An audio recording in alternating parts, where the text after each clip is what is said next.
ఈ దేశంలో ఏ ఎంక్వైరీ ఇంతవరకు పురుడు పోసుకోలేదు, అన్ని అపాషన్లు అన్నారుగా. ఇప్పుడు ఏమైంది?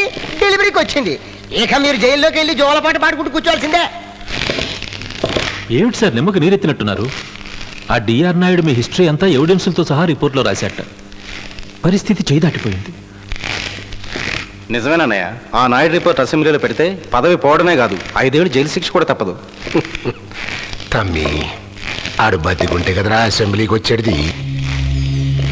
సాంబశివుడు నా పేరు. 3వ కన్ను తెరిచినారంటే ఎవరైనా మంచి అయిపోవాలి. మంచికి నుండి గా స్వతంత్ర స్వర్ణోత్సవాల ఫంక్షన్కి డిఆర్ నాయుడిని చీఫ్ గెస్ట్ గా పిలుస్తాండ్రు. గా ఫంక్షన్లనే అని బాంబు పెట్టి లేపేయాలి. గాన్ చావుకి మనమే కారణమని పబ్లిక్ కి డౌట్ రాకుండా ఉండేటందుకు మనం కూడా ఆ ఫంక్షన్లో ఉంటాం. బాంబు బ్లాస్టింగ్ కి 10 నిమిషాల ముందు మనం స్లిప్ అయిపోతాం. గా కేసు మొత్తం ఉగ్రవాదుల అకౌంట్లో పడిపోతుంది. ఏమండి, అది చిన్నపిల్లల ఫంక్షన్ అండి. ఆ నాయని చంపడం కోసం బాంబు పెట్టి పిల్లలు చంపితే పాపం అండి.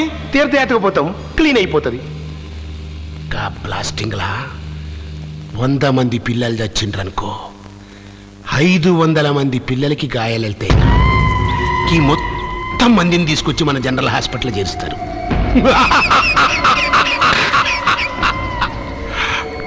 500 మంది పిల్లలంటే 1000 కళ్ళు, 1000 కిడ్నీలు.